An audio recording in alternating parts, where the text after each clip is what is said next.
कि हमने अनाउंस किया था कि ई टैग्स के बगैर गाड़ियाँ इस्लामाबाद में नहीं आएंगी, तो उसने ये हमला पुलिस की गाड़ी पे किया और बिकॉज़ वो अंदर नहीं जा सक रहा था, उसने हर तरह से देख लिया। तो बिल्कुल अगर आप देखें कि वो सीसीटीवी फुटेज हमने जो देखी है उसमें वो बिल्कुल अपोजिट जाके खड़ा रहे और देखता रहे मुख्तलिफ एंगल से कि किस तरह अंदर जाऊँ। तो आपको पता है यहाँ पे कचहरी में हर बंदा जो जाता है उसकी चेकिंग होती है, तो उस लिहाज से वो अंदर नहीं जा सका, तो उसने फिर अपना नेक्स्ट टारगेट जो है वो पुलिस की गाड़ी को बनाया है। तो ये अब हमने पहली प्रायोरिटी में हम कोशिश कर रहे हैं कि उसको आइडेंटिफाई करें वो कौन है। मैं आपको श्योर कराता हूँ कि हम अगले चंद घंटों में इसको आइडेंटिफाई कर लेंगे और इस टाइम आईजी साहब और हमारी बाकी टीमें, चीफ कमिश्नर, हम सारे इस टाइम इसी काम पे लगे हैं कि इसको हर सूरत में हमने ट्रेस करना है कि बंदा कहाँ से आया है और बाकी उसकी डिटेल्स क्या हैं। दूसरा, कल आपको पता होगा कि कल वाना में शाम 5 बजे एक व्हीकल बोर्न सुसाइड बॉम्बर था जिसने एंट्री पॉइंट पे आके फटा और वहाँ पे भी आपको पता है कि हमारी 3 शहादतें हुई और वहाँ पे 550 के करीब स्टूडेंट था, 40 के करीब टीचर थे। अल्हम्दुलिल्लाह हमारे जवानों ने वहाँ पे सबको बचाया और कोई बच्चा जो उनका प्लान था कि उनको किसी तरीके से वहाँ पे एक सिनेरियो बनाएं और उन सबको हॉस्टेज बनाएं, वो नहीं हो सका। लेकिन अभी उसकी इलाके की क्लियरेंस जारी है और इंशाल्लाह थोड़ी देर में वो हो जाएगी। उसमें सबसे इम्पोर्टेंट पॉइंट ये है कि जो वो आइडेंटिफाई हुआ है वो अफ़गानी है और जो रात भी उनकी कम्युनिकेशन चलती रही है वो अफ़गानिस्तान में अपने लोगों के साथ करते रहे।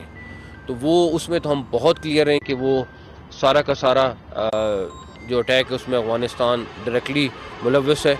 लेकिन जहाँ तक रही बात कि ये वाली, ये जैसे ही बंदा आइडेंटिफाई होगा हम आपको बताएंगे कि ये बंदा कौन है, बिकॉज़ इस टाइम पे आपको पता है कि हमारा स्टांस क्या है।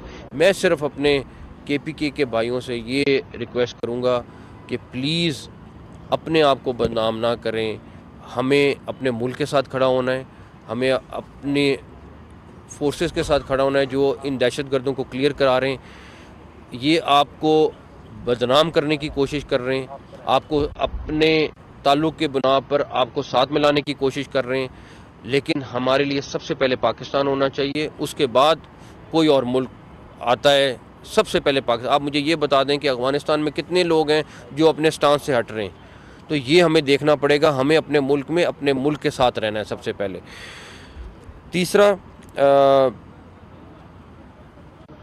एक चीज़ और है जो मेरे ख़्याल में सबसे इम्पोर्टेंट है, वो ये कि हमने पहले कई दफ़ा अफ़गानिस्तान को foreign minister, deputy prime minister, defence minister, हम सब गए हैं और हम सब ने जाके उनको एविडेंसेस दी हैं, उनको डिटेल्स में चीज़ें दी हैं कि अफ़गानिस्तान में किस तरह वो लोग वहाँ पे ट्रेन हो रहे हैं, वहाँ पे किस तरीके से प्लानिंग करते हैं और यहाँ पे आके अटैक करते हैं। वो सब की सब चीज़ें मौजूद हैं और इसमें हम बिल्कुल क्लियर हैं कि अफ़गानिस्तान को इस सिलसिले में हर सूरत उनको रोकना पड़ेगा। ना रोकने की सूरत में हमारे पास कोई ऑप्शन नहीं है कि हम उन दहशतगर्दों का बंदोबस्त करें जो हमारे मुल्क पे अटैक कर रहे हैं। और तीसरा, हमारे पुलिस के जवान भी ज़ख्मी हुए हैं, लेकिन अल्लाह ताला की तरफ से जो ड्राइवर जिस गाड़ी पे अटैक हुआ है, अल्लाह ताला की तरफ से वो महफूज रहा है।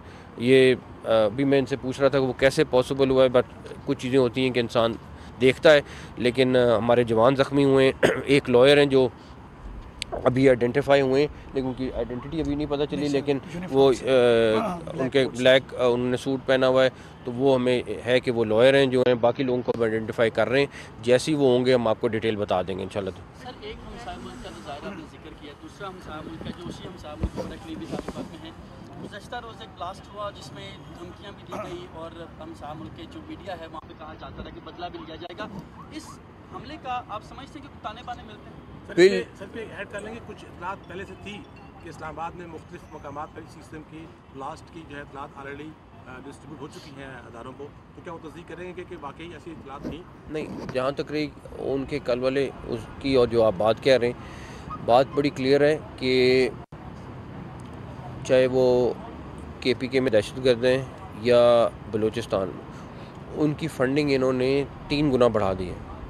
और इस टाइम पे जो आज का बॉम्ब ब्लास्ट है, इसको हम बहुत सारी चीज़ों से लिंक कर रहे हैं और आपको अगले आने वाले घंटों में या दिनों में हम बिल्कुल क्लास नहीं ले रहे हैं। आज का ब्लास्ट इस्लामाबाद में होना, इस मौके पे होना, इस टाइम पे होना, इसके बहुत सारे मैसेजेस हैं। और सिर्फ हमें ये कि मैं कोई ऐसी बात नहीं करना चाहता कि जो इंडियंस करते हैं कि जी अभी ब्लास्ट होता नहीं, उससे घंटा पहले उनको पता होता है कि कहाँ पे ब्लास्ट है और क्या हुआ है। हम पूरी एविडेंस के साथ जाएंगे, हम पूरी डिटेल के साथ जाएंगे। एक चीज़ मैं बता दूं कि जो इसमें मुलव्वस है, चाहे यहाँ पे लोकल लोग होंगे, अगर दूसरे मुल्क से लोग हुए, हम किसी को स्पेयर नहीं करेंगे। ये नहीं होगा कि हम चुप करके बैठ जाएंगे और एक स्टेटमेंट दे देंगे, यहाँ तक नहीं होगा। इसमें हम बहुत क्लियर हैं और हमारा बिल्कुल क्लियर मैसेज है उन सब के लिए कि जो ये करेगा वो भुगतेगा। सर, आज के हवाले से क्या सिक्योरिटी थ्रेट्स थे और क्या फेडरल कैपिटल के अंदर और सिक्योरिटी थ्रेट्स हैं आपकी रिपोर्ट के साथ? नहीं, कोई ऐसा इस तरह का नहीं है। डेफिनेटली रूटीन में चीज़ें चल रही होती हैं, सारा कुछ है। आपको पता है हमारे इस टाइम पे इस्लामाबाद में बहुत सारी एक्टिविटीज़ हो रही हैं, चाहे वो पॉलिटिकल रिलेटेड हों, चाहे वो इंटरनेशनल गेस्ट हों, चाहे वो स्पोर्ट्स रिलेटेड हों। हमारी बहुत सारी एक्टिविटी चल रही है और इंशाल्लाह ताला जिस तरह की टीम बैठी हुई है सारी यहाँ पे, प्लस हमारे साथ रेंजर्स है, आर्मी है, सारे मिल के इस्लामाबाद को सिक्योर कर रहे हैं और इंशाल्लाह ताला रखेंगे। सर, इस वाक़े के बाद अब शहर की सिक्योरिटी, रेड जोन की सिक्योरिटी में क्या? डेफिनेटली आप इसमें देखेंगे, मैंने अभी चीफ कमिश्नर साहब से उनको बोला है कि हमने अनाउंस किया था कि ई टैग्स के बगैर गाड़ियाँ इस्लामाबाद में नहीं आएंगी। अब मैंने इनको कहा 2 हफ्ते का टाइम दे दें, उसके बाद इस्लामाबाद में ई टैग के बगैर कोई गाड़ी एंटर नहीं हो सकेगी।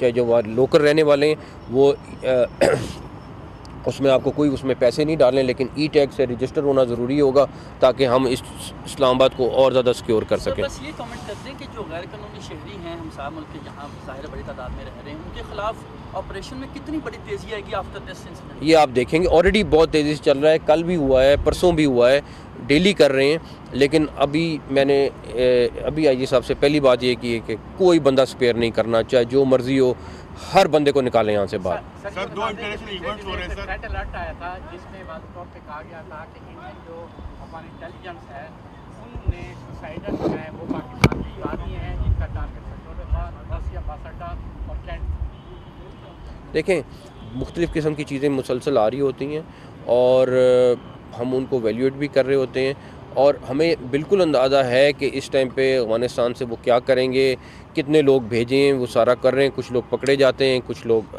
अभी भी हम ट्रेस कर रहे हैं। वो सारी चीज़ें साथ साथ चल रही होती हैं, लेकिन हम अपनी सिक्योरिटी पे कॉम्प्रोमाइज़ नहीं कर सकते। सर, 2 इंटरनेशनल इवेंट्स हो रहे हैं सर, पार्लियामेंट स्पीकर कॉन्फ्रेंस हो रही है और टीम्स आर अटैच्ड, तो उसकी सिक्योरिटी के हवाले से इंशाल्लाह ताला मैंने जिस तरह आपको कहा कि आर्मी, रेंजर्स और पुलिस मिल के इन सारी चीज़ों को वी विल मेक श्योर कि इनको सिक्योर रखें। और ऑलरेडी वहाँ पे हमारी डिप्लॉयमेंट बहुत अच्छी है, लेकिन ये जो भी जिसने भी किया है उसको भुगतना ज़रूर पड़ेगा। थैंक यू, बहुत शुक्रिया, थैंक यू। आपको बताते चलें, वज़ीर दाखिला मोहसिन नकवी इस्लामाबाद में कचहरी में मौजूद थे। कहा खुदकुश धमाका कचहरी के बाहर हुआ है। कचहरी के दरवाजे पर खड़ी एक मोटरसाइकिल को नुकसान पहुंचा। हमलावर कैडेट कॉलेज में लोगों को यरगमाल बनाना चाहते थे मगर कामयाब नहीं हुए और हमलावर अफगानिस्तान में अपने हैंडलर से राबते में थे, ये कहना था मोहसिन नकवी का। और आपको बताएं कि हमें अपने मुल्क और सिक्योरिटी फोर्सेस के साथ खड़ा होना है। सिक्योरिटी फोर्सेस ने अब तक 115 अफराद को बाहिफाजत रेस्क्यू कर लिया है। वाना के इलाके में क्लियरेंस ऑपरेशन जारी है। तीनों दहशतगर्द टेलीफोन पर मुसलसल अफगानिस्तान से हिदायत ले रहे थे। खारिज इमारत में छुपे हैं जो कैडेट्स की रिहाइश से बहुत दूर हैं।